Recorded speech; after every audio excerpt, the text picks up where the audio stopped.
Welcome again to Off the Page. My guest today is nature writer, poet, all-round credit to the human species, Harry Thurston. Welcome to the show. Thanks, Leslie. Good to be here. Good to have you here. You make your bread and butter from magazine writing, from journalism, that sort of thing, but your latest book is a book of poetry. It's kind of a foolish question, but how does that fit in with a writer's career? They're almost two separate careers. I mean, I hadn't published a book in 15 years, a book of poems. And I've published 8 or 9 nonfiction books in the 80s and of course, or in the 90s, and I've been writing journalism since the late 70s. And some people know me as a journalist. Yes. Or a nonfiction writer and don't realize that I write poetry at all. They read you in Equinox or Harrowsmith or someplace like that. Yeah, I mean, you get Canadian read in the Geographic. doctor's office, you know, and Yeah, there that's right. are not too many there are not too many books of poetry usually sitting around in the doctor's office. So some people realize I do work in both genres, and others know me either as a poet or as a journalist. Two different worlds. Yeah. You said somewhere something about this quota of writing 5 poems a year. Yeah, that's about right, as it works out. I read one time T.S. Eliot said that he was a somnambulist. He was a sleepwalker as a poet, and I'm very much the same way. I get an idea for a poem, and I don't immediately run to my desk and write the poem. I'll carry the idea around for months, sometimes years. There's one poem in here that in the new collection that I started in the 70s and finished in the 90s. Wow. And when I feel that that enough pent-up energy, the need to do this poem, I'll go and actually put pen to paper. And I write quickly once I get to the desk and That's because you've been thinking about it for 5 years, Harry. Yeah, I think that's it. But getting myself to actually commit is probably the biggest challenge. Yeah.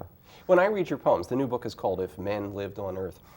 When I read your poems, I see a lot of birds, a lot of trees. Of course, you're a writer of nature, ice, and these other things. There's a few people in there, but there's a lot of this natural world. Why is that?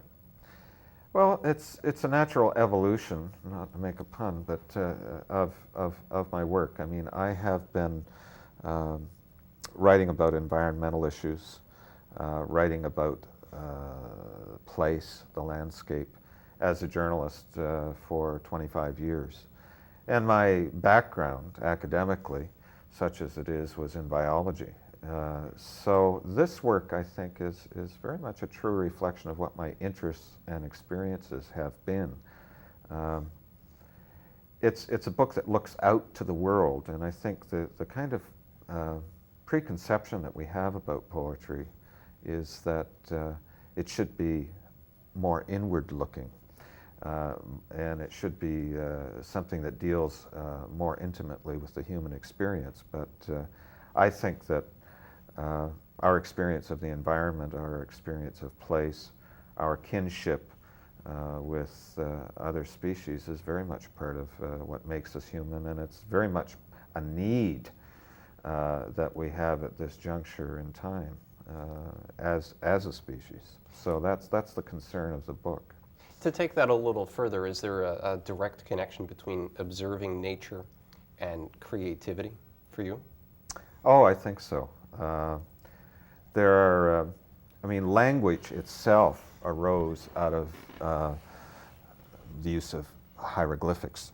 All early symbols are actually reflections of the natural world. And as language evolved, it became more and more abstract, or abstracted, and we kind of lost that connection. Onomatopoeia is the perfect, sort of example of that. Which you might define for some of us. Well, it's just the imitation of sound with words, you know. A brook is a rushing brook. Rushing just imitates the sound of a brook. And so I think it's very much a concern of the poet and poetry to dig into the roots of that natural world. Take us into the world and into the book for a minute, if you would read a poem there. Yeah, well, I'll read a poem which deals with this question of language and nature, and it's a short piece. The title is a bit like an Aesop's fable, but really the point of the poem is that nature doesn't have a moral. It's called The Owl and the Mouse, and it has an epigraph from the Scandinavian poet Thomas Tanströmer, who said, "The wild does not have words, language, but no words." In February, a feral alphabet, a thin line of mouse tracks scribbled across the flawless powder, intersecting it, the signature of attack, caesura. Two lives met here, one light-footed, earthbound, the other aerial, heavy-winged. Two lines drawn together by hunger. On impact, the owl made angel wings, white and perfect as the living body, every feather, every barbule printed in the new snow. Two lines on the page of winter tell a simple story in simple language, not words. Two lives met here, became one. So you saw the poem happen. Yeah, I went out for a walk on this just bitterly cold February day, and I decided for some reason to walk across the field. There was this new perfect white field of snow, and it was pretty crusty because it was so cold. And I was walking along the tree line and came across this perfect imprint of an owl, and I could not just see the wing, I could see every feather, I could see every fiber in the So you're down on your hands and oh knees yeah, or I was something down at that there point, looking at it. Yeah.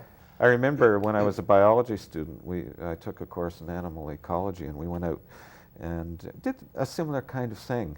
Found tracks, figured out what was happening in this community in winter. But this was, a different take on it. And this is a lot of the poems in the new collection come out of my experience as a journalist. And you've traveled around quite yeah, a bit. I mean, there are poems from Egypt, and there are poems from the Galapagos, and there are poems from Canada's high Arctic. And I didn't realize I was doing it, actually. I'd go away and I'd write my piece and get paid for it, and usually write one poem from that place, that perspective. So, to get back to your sort of original question, the two genres, as it were, these two careers actually feed each other, I think. They do work well together. Yeah. Tell me a bit about the North. I know you have traveled a lot.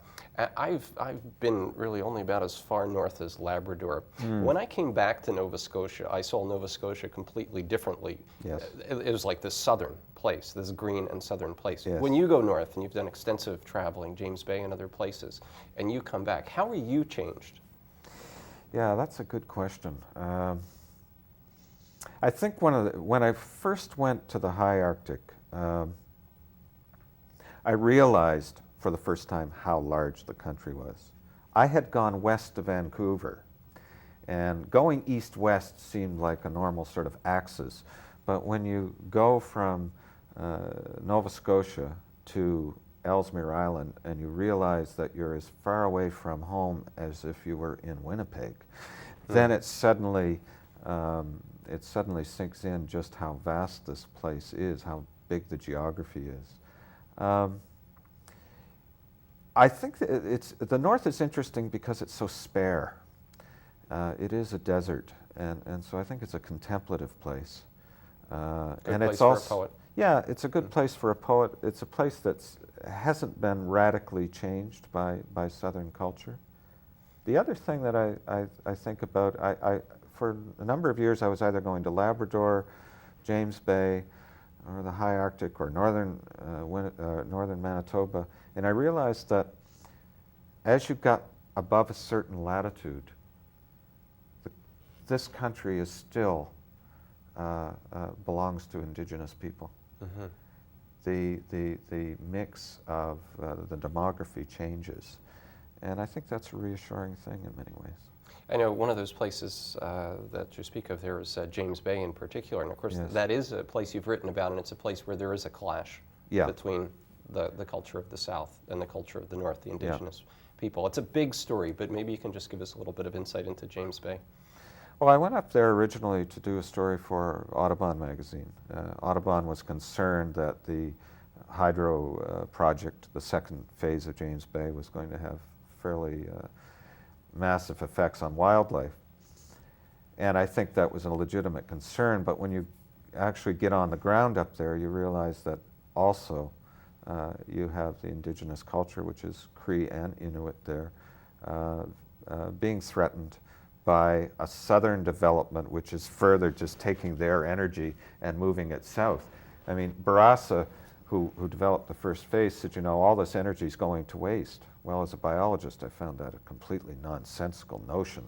The energy goes into the bay, it provides for the ecosystem there, and people still live on the land there. I think that the thing that I came away from in spending quite a bit of time out on the land with Cree people in James Bay was the realization that you can have a viable lifestyle that depends upon the land and takes advantage of conveniences of technology if you have land. And native people in the South have been expatriated from their own land. And so it's very difficult for them to have a viable connection to their culture. So you lose not just environment, you lose culture. You need the land, lifestyle, you need a healthy heritage. ecosystem. Yeah. You need the ability to travel in unfettered ways. And those things, to some degree, are still preserved in the North. And my interest as an environmental writer going up there was to write about that clash. Do you get discouraged when you see the damage, when you see the seemingly inevitable changes? One does get discouraged, but at the same time, they won that battle. What was very interesting in the Cree approach was that there were three generations: the elders who had been brought up on the land, and they dictated what was said by the middle generation who dealt with the white media, who had gone to the school, to the boarding schools. They knew how to deal with white culture, but they took their instruction from the elders, and it was all being done for the large young generation that's coming up. So that continuity really impressed me. That's encouraging. Yeah. Before we leave your poetry book too far behind, If Men Lived on Earth is the title. I think it kind of figures somehow in with what we're talking about. Yeah. Where does it come from? Well, it comes from a poem about saguaro cactus, which the Tohono O'odham of the southwestern U.S. Thought were human beings, and because they look like human beings, Yes, they I've stand seen the that arms and way. legs, Yeah, but they lived totally in contact with the earth, of course, and with the elements. And I guess what I'm saying, and it becomes a metaphor in the book, that we have lost that rootedness to nature. We're not on the earth. We're not on the earth. We're living in the future. We're living with great naive trust in technology that we can keep ahead of our own sort of depredations of the planet, as it were. And I think there's a need to draw back and evaluate who and what we are. Absolutely. Yeah. Harry, we're going to take a short break right now. My guest today is Harry Thurston. We're talking about his book of poetry, If Men Lived on Earth, and we're going to talk about tidal life in the Bay of Fundy in just a minute, right after this.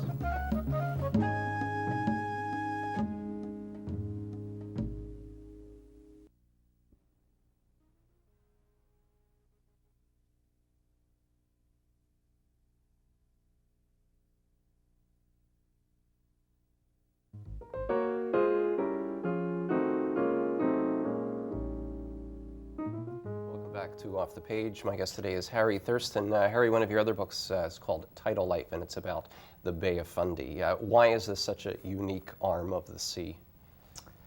Well, it all relates to the enormous effect of the tides. I mean, these are the highest tides in the world, and we've been kind of fascinated in the past. I mean, people know that, far and wide. They think, well, high tides, Bay of Fundy.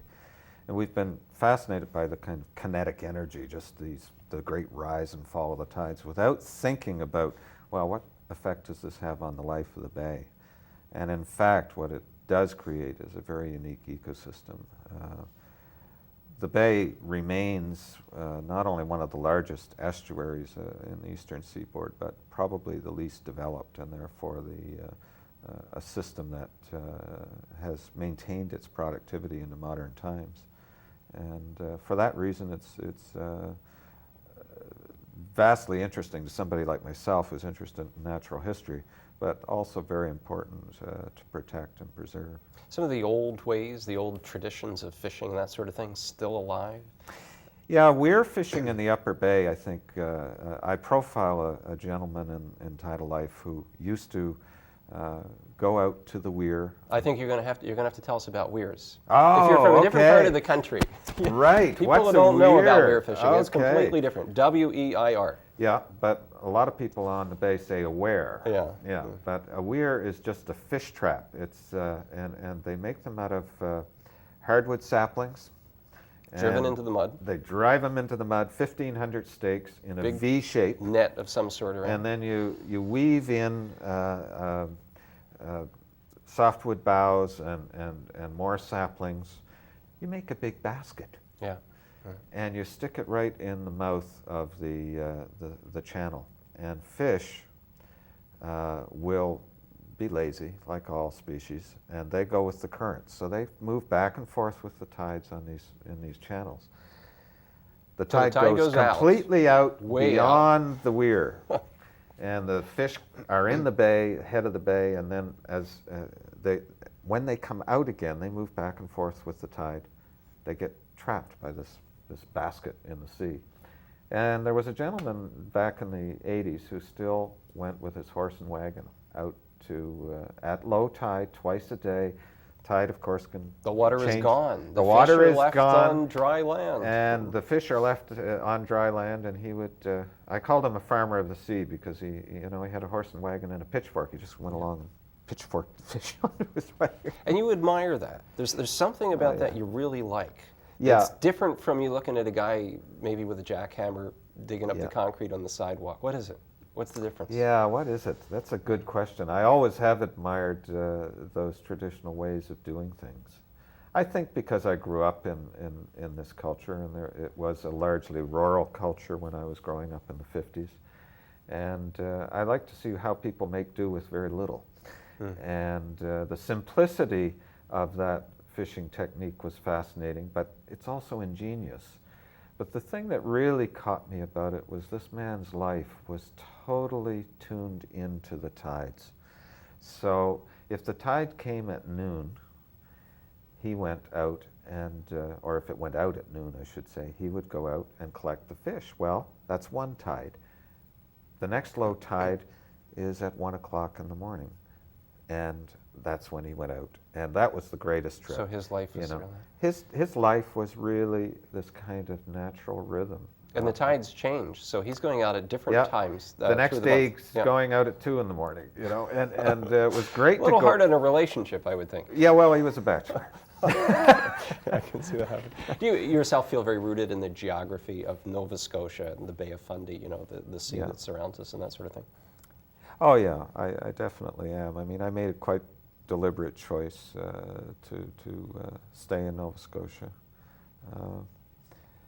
I am very proud of this culture and very connected to it in an individual way as well, connected to the sea. I just like being near it. But there's a kind of cosmopolitanism about Nova Scotia as well because of that old seafaring history that attracts me. Yes. So it's both cultural and this kind of personal connection to the landscape. What do you think happens with people who grow up today who don't have any of that intimate connection with nature or the land, or even to a degree the traditions? What's lost? Well, yeah, that's a difficult question to answer. I think to project myself inside, say the mind or the imagination of an urban young person. Their needs is that are like just too alien to you to be there? No, I mean, a great deal is gained by being, say, living in a city and having access to various cultural activities and so on. and just I love going to the city to watch people. So there's being part of that human community is very, very important. But I think it's also essential to know where we came from. And my writing is an attempt, I guess, to keep that connection alive and vital, and convince people that it's still important, that we cannot, that we cannot survive even spiritually within a wholly man-made environment. I wonder if you might share another poem with us before we go. Yeah. This is a section of a long poem about the salt marsh. I live on a salt marsh, and so I wrote a whole series of poems about the creatures that I see there, and this is my sort of spiritual animal. Somebody once asked me, "Do you have a spiritual animal?" I said, "Well, no, I don't think so." But then I thought about it a little more, and if I had an answer to that, it would be heron. So this is about the great blue heron. Still here, watching the watcher. Lift your wings, nimbus rising over the Atlantic, and the heart lifts too. You are the overseer of tall grasses, spartina and sedges, a tangle of driftwood up and walking. Out for a stroll, you turn the marsh into murderer's row as you pluck one, then another with appalling aplomb. To be that still, inert as mineral, to wait, stalwart, without weariness, staring down the barrel of your beak, eyes balanced like pince-nez reading depth. Drawing back the serpentine neck hunched between clavicles, you uncoil, scissor the silver stickleback. Thoth of the marsh, pained rider picking his way, knees bent, syllable by syllable through the shallows of silence. Working a single pool for every silvery twitching prize, the fuel of gray flight. Lift your nimbus wings, and the heart lifts too. So the heron is obviously a creature Very I identify creature. with. Sure, You know? beautiful big That's, bird. that's what we do as writers, you know. We go along and we sort of nab these words. Like the heron neck darting into the... This is what the heron does, only maybe it gets more sustenance. We're going to take a short break. That's Harry Thurston reading a poem from If Men Lived on Earth, and we'll be back right after this.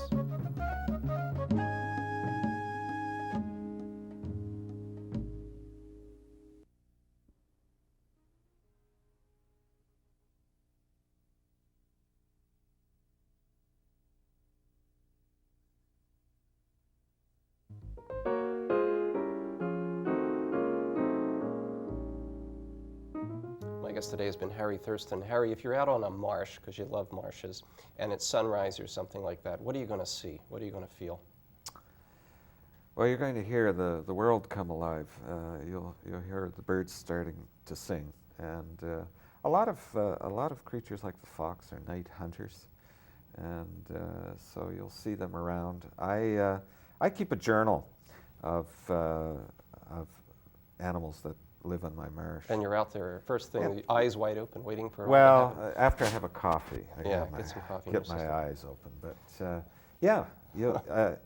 there's something like, I counted them up, there's something like 70 different species that come in May. Wow, everybody should be out there first thing in May. Harry, thanks for coming on the show. Thanks, and Leslie. sharing this with us. Great. And thanks for watching Off the Page. I'll see you again next time.